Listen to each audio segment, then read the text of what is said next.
बाप और बेटा रूहुल कुद्दुस के नाम पर आमीन। जिंदा खुदावंद का जिंदा कलाम। अय्यूब नबी की किताब उसका 19 बाब की 25 और 26 आयत में लिखा है, क्योंकि मैं जानता हूँ कि मेरा फदिया देने वाला जिंदा है और वो मुंतकिम होकर ज़मीन पर खड़ा होगा। अगरचे मेरी खाल मेरे गोश्त से उखाड़ी जाए, फिर भी मैं इस जिस्म में होकर खुदा को देखूंगा। हाँ, मैं ही उसे देखूंगा और मेरी ही आंखें उस पर निगाह करेंगी और ना कि गैर की। 19 बाब की 25 और 26 आयत। इन अल्फाज के असली मानी साफ मालूम नहीं होते, लेकिन इतना जाहिर होता है कि अय्यूब का ये पुख्ता इरादा था कि खुदाए आदल किसी न किसी वक्त मेरा इंतकाम लेगा। गोए इस इंतकाम का कब और किस तरह से होना उससे पोशीदा रहा। इस आयत का लतीनी तर्जमा ये है, यानी क्योंकि मैं जानता हूँ कि मेरा फदिया देने वाला जिंदा है और कि मैं आखिरी दिन ज़मीन से जी उठूँगा और दोबारा अपनी खाल से मलबूस हूँगा और अपने जिस्म समेत ही खुदा को देखूँगा। आमीन। बाप और बेटा रूहुल कुद्दुस के नाम पर आमीन। अय्यूब नबी की किताब उसका 20 बाब। सोफर की दूसरी तकरीर। तब सोफर नमाती ने खिताब करके कहा कि इसलिए मेरे ख्यालात मुझे उभारते हैं कि जवाब दूं, और इस सबब से मुझ में बेकरारी है। मैंने ऐसी मलामत सुनी है जो मुझे शर्म दिलाती है और मेरी अकल की रूह मुझे जवाब देती है। क्या तू इस बात को नहीं जानता कि ज़माने के शुरू से, यानी जब से इंसान ज़मीन पर रखा गया, शरीरों की फतह ज़वाल के करीब होती है और बेदीन की शादमानी एक लम्हे की है। अगरचे वो ऊंचा होकर आसमान तक पहुँचे और उसका सर बादलों से टकराए, वो अपने बराज की तरह हमेशा के लिए फना हो जाएगा।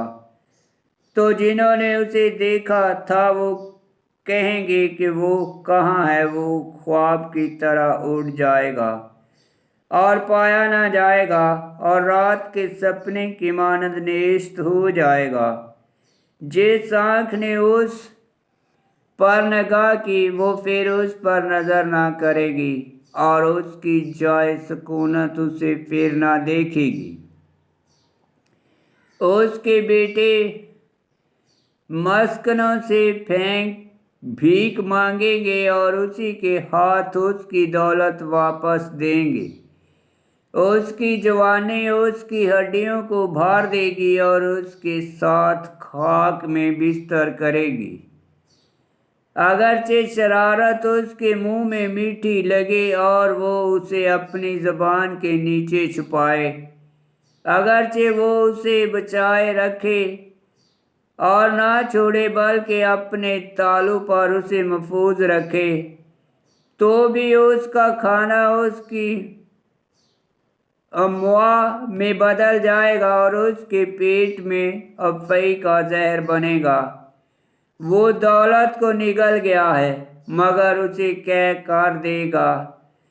खुदा उसे उसके पेट से निकालेगा, वो अफ़ई का जहर चूसेगा और सांपों की ज़बान उसे मार देगी। वो तेल की नहरों और शहद और मक्खन की सलाब को ना देखेगा। वो अपनी कमाई को फेर देगा और खा ना सकेगा, बल्कि अपने नफ़ा के मुताबिक वापस कर देगा और फ़ायदा ना उठाएगा, क्योंकि उसने मस्कीनों का हक मारा है और उन्हें तर्क किया है। उसने ज़बरदस्ती घर को ले लिया है जिसे उसने बनाया नहीं, चूँकि उसने अपने अंदर कनायत को ना जाना। वो अपने मकसद को ना पहुँचेगा। उसके खाने में से कोई ना बचा, इसलिए उसकी कामयाबी पायदार ना होगी। कमाल फरागी में तंगी उसे पकड़ेगी और हर एक आफत का हाथ उस पर पड़ेगा। जब वो पेट भरने को हो तो खुदा उस पर अपने कहर की आग नाज़ल करता है, और जब वो खाता हो तो उस पर बरसाता है। अगर वो लोहे के हथियारों के सामने से भाग जाए तो पीतल की कमान उसे छेदेगी। तीर उसकी पीठ से बाहर आता है और उसकी चमकदार नोक उसके जिगर से निकलती है, और दस्तें उस पर छा जाती हैं। उसके खजानों में तमाम तरीकी रखी गई है और उसे वो आग खा जाएगी जिस पर फूंक नहीं मारी गई, और जो कुछ उसके खेमे में बाकी होगा उसे नबूद कर देगा। अफलाक उसकी बदी को जाहिर करेंगे और ज़मीन उसके खिलाफ उठेगी।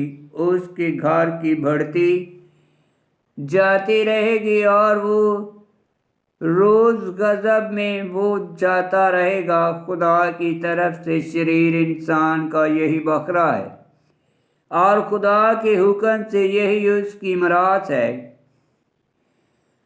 आमीन। खुदावंद का पाक कलाम का पढ़ा और सुना जाना बायस बरकत हो। खुदावंद तेरा शुक्र हो। आमीन।